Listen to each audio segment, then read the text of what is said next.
जय श्री कृष्ण मित्रों, शिव शक्ति एस्ट्रोलॉजी में आपका स्वागत है। आज हम आपको भाव चरित्र कुंडली के द्वारा भाव स्पष्ट का फल आप कैसे कहेंगे और ग्रहों की स्थिति क्या होती है, भावेश क्या होता है, उसके बारे में थोड़ी जानकारी दूंगा। क्योंकि आप लोगों ने कमेंट करके पूछा भी था कि भाव चरित्र कुंडली के बारे में मुझे बताइए, तो उसी के बारे में आज आपको बताऊँगा कि आप देखेंगे कैसे। दूसरा आप लोगों ने भी पूछा था कि भाव स्पष्ट और निर्णय स्पष्ट में अंतर क्या है। भाव स्पष्ट में आप ये लोग ये समझ लीजिए कि भाव स्पष्ट में जो ग्रह है जहाँ बैठी होगी लग्न कुंडली में, उससे एक भाव आगे या एक भाव पीछे जाएगा। ये भाव स्पष्ट से जिस भाव में राशि बैठा हुआ है वो जो भाव स्पष्ट आप करोगे उससे वो ग्रह जो है कि एक भाव आगे या पीछे जाएगी, ये ध्यान रखिए। लेकिन निर्णय कुंडली में क्या होता है कि देखो, तो आप जानते हैं जो दशम रंग बनाए जाते हैं वो 15-15 डिग्री का होता है। अगर कोई ग्रह 15 डिग्री से, जैसे लग्न से, आपको उदाहरण के तौर पर समझा देता हूँ। जैसे यहाँ लग्न है 20 डिग्री की है। अब ये लग्न जब 20 डिग्री के है, कोई भी ग्रह अगर 15 डिग्री के अंदर में है इससे, तो उससे एक भाव आगे एक भाव पीछे जाएगी वो भाव चरित्र कुंडली। लेकिन अगर यही अंतर 20 डिग्री है और कोई ग्रह 2 या 3 डिग्री में आ जाए, तो उसका मानो 2 डिग्री या 3 डिग्री कोई ग्रह हो जाएगी, तो क्या होगा, 15 डिग्री से ज़्यादा अंतर हो जाएगा। तो उसमें क्या होगा, फिर ग्रह क्या करेगी, 2 भाव आगे 2 भाव पीछे पड़ जाएंगे। तो उसी को कहते हैं निर्णय कुंडली।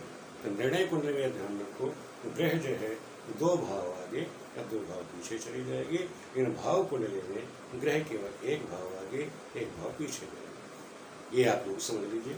जैसे उदाहरण के तौर पर समझ लीजिए कि जैसे लग्न हमारी क्या है 20 डिग्री की, यहाँ सूर्य कितना था 29 डिग्री का, तो 20 और 29 में कितना 9 डिग्री के अंतर में, तो ये 9 डिग्री है। इसका मतलब सूर्य जहाँ भी बैठा होगा उससे केवल एक भाव आगे या पीछे जा सकता है।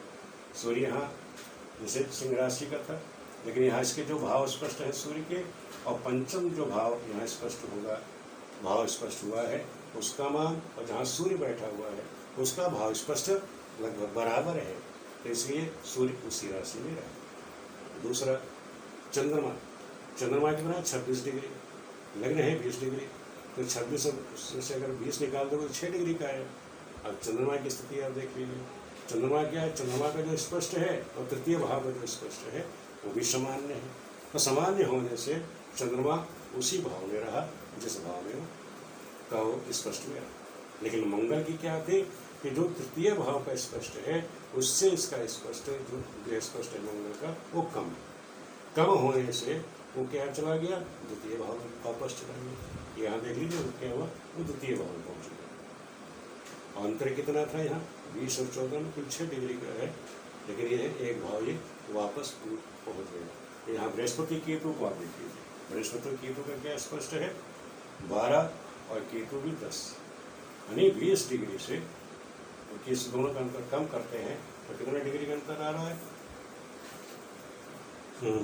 केतु का 10 यानी 10 डिग्री आया, यानी 15 डिग्री अंतर हुई है। इसका मतलब यही दोनों ग्रह इससे वही आगे या पीछे ही हुए। तो जहाँ ये बैठा था बृहस्पति केतु क्या हुआ, कम होने से, द्वितीय भाव स्पष्ट से उसका मान कम होने से दोनों प्रथम भाव में, यहाँ प्रथम भाव में गुरु केतु आ गए। तो इस तरह से आपको स्पष्ट करना है। आप इस तरह से लग्न देख लीजिए, जो आपका स्पष्ट है उससे आपको आइडिया मिल जाएगा कि ग्रह कितना आगे पीछे जा रहा है। और अंतर में लग्न से देख लीजिए कि अगर लग्न से 15 डिग्री से ऊपर पहुंच गया है तो 2 भाव आगे पीछे, तो निर्णय कुंडली में चला जाएगा। जो निर्णय कुंडली जब आप बनाओगे तो 2 भाव आगे पीछे जा सकता है। लेकिन भाव कुंडली जब आप बनाएंगे तो भाव चरित्र कुंडली में एक भाव आगे पीछे ही ग्रह रहेगा। अब आपको इसका सूत्र समझ लो, ये आप देखेंगे कैसे। सूत्र इसके क्या है कि किसी ग्रह के स्पष्ट जो राशि स्पष्ट हम करते हैं, उसके जो राशि अंश हैं वो अपने भाव की पिछली, अगर उसके पिछले और अगली राशि की संधि के बराबर, जैसे प्रथम भाव की संधि आ गया या द्वितीय भाव और प्रथम भाव की संधि 12 हो, तो इसके बराबर अगर इस प्रथम भाव, अगर समझ लो कि हम जैसे विचार कर रहे हैं प्रथम भाव, तो अगर इसकी संधि, ये जो 12 भाव की जो संधि यहाँ बनी हुई है, इसके स्पष्ट के बराबर हो तो ग्रह जा करके 12 भाव में पहुँच जाएगा। अगर प्रथम भाव के जो भाव है इसकी जो संधि है, अगर ग्रह उस संधि के स्पष्ट के बराबर उसका मान है, तो जो ग्रह है अगले भाव में पहुंच जाएगी, वहाँ जाकर के फल देंगे। इस थोड़ा सा आप लोग ध्यान रखिएगा। और संधि विग्रह रख दिया जाता है। किसी भाव का विस्तार पिछली संधि से और अगली संधि तक होता है। अभी आप समझ लीजिए, किसी भाव का विस्तार, विस्तार का मतलब पहले अरेंज किया। अब प्रथम भाव, जैसे मैं कहना है प्रथम भाव का हमें निर्णय लेना है कि प्रथम भाव ही कहाँ तक होगा, तो प्रथम भाव माना जाएगा द्वादश भाव की संधि से लेके प्रथम भाव की संधि तक। इसी तरह द्वितीय भाव का कहाँ तक होगा, प्रथम भाव की संधि से लेके द्वितीय भाव की संधि तक। तृतीय भाव क्या होगा, द्वितीय भाव की संधि से लेकर के तृतीय भाव की संधि तक। यानी जहाँ से प्रारंभ होता है, ये इसकी सीमा, ये सीमाएं। संधि क्या है, सीमा, सीमा रेखा संधि। संधि का मतलब जबकि संधि की केवल एक सीमा समझ लीजिए, ये उनकी सीमा रेखा, भावों की सीमा रेखा। तृतीय, चलित भाव में ग्रह केवल भाव बदल सकता है। चलित भाव कुंडली में अब ये समझ लीजिए, ये जैसे चलित कुंडली है, अब चलित कुंडली में ग्रहों ने क्या, जैसे बृहस्पति केतु ने क्या किया, भाव बदल दिया। द्वितीय भाव में आता, द्वितीय से प्रथम में आ गया। मंगल क्या था, तृतीय में बैठा हुआ था, भाव बदल करके प्रथम में आ गया। जैसे बुध था, बुध यहाँ छठे भाव, जब लग्न में छठे भाव में था, यहाँ पंचम में आ गया। देखो राहु यहाँ अष्टम में था, राहु यहाँ से सप्तम भाव में आया। तो इस तरह से ग्रह जो अपने भाव को तो चेंज कर सकते हैं, अपना भाव का फल चेंज कर देंगे, लेकिन इनकी राशि चेंज नहीं होती। जब हम कुंडली में इनको स्पष्ट करेंगे तो जो भाव, चाहे जो चालित कुंडली होगी वो यही मानेंगे। ये समझ लीजिए, ये चलित कुंडली है, ये भाव चालित कुंडली है। तो चलित कुंडली में इधर जो ग्रह जो है जहाँ दिखाई जा रही है वो यही है। केवल हम उसका जो फल है, वो ग्रह फल कहाँ दे रही है, वो स्थिति है। हमने भाव निर्णय किया तो भाव निर्णय कंडीशन ये है ग्रहों की। ग्रह इस तरह से आपको जीवन में फल इस तरह प्रकार देंगे। तो आप केवल भाव स्पष्ट करेंगे, ग्रहों का भाव जो है, जिस भाव में जो ग्रह बैठी हुई है उसी प्रकार से फल देगी। आपको जो फलित करना है इसके अनुसार करना है। अगर आपने फलित इसके अनुसार कर दिया तो आपका सारा फलित जो है वो गलत हो जाएगा। लेकिन जो निर्णय लोगे, जैसे ग्रहों की दृष्टि का निर्णय करना है, बृहस्पति की दृष्टि कहाँ पड़ रही है, चंद्रमा की दृष्टि कहाँ पड़ रही है, मंगल की दृष्टि, उससे यहाँ से नहीं लेना है। दृष्टि का निर्णय आप यहीं से ही करेंगे। ग्रह किस राशि में बैठी है, ग्रह की राशि का निर्णय आप करोगे। जो चीज़ है वो यहाँ वही निर्णय होगा कि ग्रह यहाँ कहाँ कौन सी राशि में बैठी, कन्या में बैठी है, चंद्रमंगल तुलम बैठे तो बैठे हैं, तो उसका जो निर्णय आप करोगे यहीं से करोगे। दृष्टि का निर्णय आप यहीं से करेंगे, उसका निर्णय आप यहाँ से नहीं करेंगे। क्योंकि बहुत से लोग गलती करते थे कि भाजपा कुंडली से यहाँ से निर्णय और दृष्टि हो, ये नहीं होगा। उसका निर्णय दृष्टि का यहीं से ही होगा। यहाँ से ग्रहों की निर्णय दृष्टि का नहीं होगा, यहाँ से निर्णय केवल एक भाव का होता है, किस भाव में बैठी है और उसका फल क्या होगा। केवल आपको भाव का निर्णय करना है। अब चौथी चीज आप समझ लीजिए,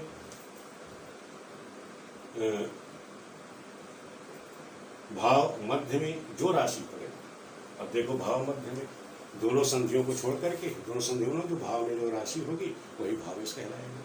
ये छोटा विषय है कि भाई दोनों संधियाँ, दोनों वही भाव है, उनकी संधियों को छोड़ करके जो भाव मध्य है, जो उसमें राशि होगी वही उसका भावेश, भावेश होता है। यानी भाव स्पष्ट में जो राशि पड़े वही राशि जो है भाव मध्य मानी जाती है, और उसका जो स्वामी है उसे भाव इसका कहलाता है। ये आपका सूत्र हो गया। पांचवी चीज समझ लीजिए कि ग्रह स्पष्ट भाव स्पष्ट से अधिक हो। यानी ग्रह का जो, जैसे ग्रह स्पष्ट है, मान लेते हैं कि बृहस्पति, इसका स्पष्ट अगर अधिक होता है, कहाँ से, द्वितीय भाव के स्पष्ट से अधिक होता तो ये ग्रह यहाँ आ जाती। अब जैसे यहाँ था क्या कि बृहस्पति तो बैठा हुआ है द्वितीय भाव में, लेकिन इसका जो भाव द्वितीय भाव का जो स्पष्ट है उससे बृहस्पति केतु के जो स्पष्ट का मान है वो कम है। कम होने से बृहस्पति केतु जो है एक भाव पीछे आ गया। इसको भी हम आपको समझा देते हैं कि भाव मध्य में जो राशि पड़े, पांचवा ग्रह स्पष्ट यानी भाव स्पष्ट से अधिक हो तो ग्रह भाव का जो फल है वो अगले भाव में होता, उसका हो जाता है, उसका जो भाव अगले भाव में होगा। ऐसे ग्रह की प्रवृत्ति अगले भाव की ओर होती है। अच्छा ठीक है, बहुत चीजें समझाई उन्होंने कि जैसे मान लो ये ग्रह और इसका जो स्पष्ट है, अगर वो भाव स्पष्ट से अधिक हो गया तो इसकी जो प्रवृत्ति होगी वो अगले भाव की तरफ हो जाएगी। अगले भाव में होने से ये अपना जो फल देना चाहेगा वो अगले भाव में देना चाहेगा। और जैसे बुध केतु क्या है, इनकी जो भाव द्वितीय भाव से स्पष्ट से कम थे, इनकी भाव की प्रवृत्ति किधर हो गई, एक भाव पीछे की तरफ हो गई। ये दोनों क्या हुआ, द्वितीय भाव में खोल गए, राहु खोल गए। कहने मतलब ये है कि अगर ग्रहों के जो जैसे द्वितीय भाव में ग्रह कोई बैठी है, अगर उसके स्पष्ट अधिक है इस भाव के स्पष्ट से तो अगले भाव में फल देंगे, अगर कम है तो पीछे चले जाएंगे। जैसे गुरु केतु वो द्वितीय भाव के स्पष्ट का मान कम था, ये पीछे चले गए। चंद्र जैसे मंगल था, दूसरा उदाहरण ले लीजिए मंगल का, तो मंगल कहाँ बैठा है, तृतीय भाव में। लेकिन तृतीय भाव का जो भाव स्पष्ट है उससे मंगल का जो स्पष्ट आया था वो कम था, तो इसलिए वो एक भाव पीछे चले गए। इसी तरह राहु का था, राहु का बैठा हुआ तो अष्टम में, लेकिन जब इसके स्पष्ट जो निकाले गए अष्टम भाव के स्पष्ट से उसका मान कम था, तो इसलिए भाव पीछे आ गया, राहु सप्तम में। तो इस तरह से रखा था। तो इस तरह से आप लोग समझ सकते हैं कि जो ग्रह स्पष्ट भाव स्पष्ट से कम या अधिक हो तो उसके भाव का जो फल है, प्रवृत्ति जो होती है, वो ग्रह एक भाव आगे चला जाएगा या पीछे चला जाएगा। और कुछ विद्वान क्या कहते हैं, हाँ कुछ विद्वान ग्रह के रस्यांश भाव मध्य से अधिक या कम होने पर उसे अगली या पिछली संधि में लिख देते हैं। कुछ गलती क्या करते हैं लोग कि जैसे आप लोग जानते हो, जैसे गुरु केतु है, तो कुछ विद्वान क्या करते हैं, जैसे गुरु केतु हुआ कि द्वितीय भाव के स्पष्ट से गुरु केतु का मान कम हुआ, तो इस तरह से चार्ट बनाकर गुरु केतु को क्या करते हैं, यहाँ लिख देते हैं संधि, गुरु और केतु इस तरह से लिखते हैं। तो इस तरह लिखना एक गलत है। आप सीधा इस तरह से भाव स्पष्ट कीजिए 12 के 12 भाव, अगर उसका मान द्वितीय भाव से कम है ग्रह का तो आप सीधे उठा करके उसे प्रथम भाव में लिख दीजिए। लेकिन आप इस तरह संधि में लिख देंगे बना करके कि निष्फली हो गया, हमने संधि में लिख दिया। ऐसा नहीं, ग्रह तो अपना फल दशांतर दशा में फल तो जरूर देगा, ऐसी बात नहीं कि निष्फली नहीं होगा। उसके लिए वर्ग बल है, दृष्टि बल है, वर्ग बल है, उन ग्रहों का बल निकालना अलग चीज़ें हैं, वो आपको मैं समझा रहा हूँ, उसे आप लोग देखते रहिएगा, उससे भी आपको ज्ञान होगा। तो ग्रह कोई निष्फली नहीं होती, कोई भी ग्रह निष्फल नहीं होता, जिसकी दशांतर दशा आएगी तो अपना फल जरूर देगी, गोचर का फल जरूर देती। तो इस चीज़ का ध्यान रखिएगा कि इसमें भ्रम में नहीं रहिएगा कि जो कि ग्रह यहाँ है उसे हमने संधि में डाल दिया, ऐसे नहीं, भाव का मत मानाइए, तो भाव स्पष्ट करिए। कुंडली आप लोग जो समझाई है, ये सूत्र समझाए, आप लोगों समझ में नहीं आई, अगर नहीं समझ में आई तो आप लोग दोबारा कमेंट कर दीजिएगा, मैं आप लोगों को दोबारा समझा दूँगा। तो ये समझ लीजिए कि ये भाव चरित कुंडली में ग्रहों का फल हम कैसे करें। तो फल यही कह रहे हैं कि ग्रहों का आप स्पष्ट जो निकाल रहे हैं ये देख लीजिए।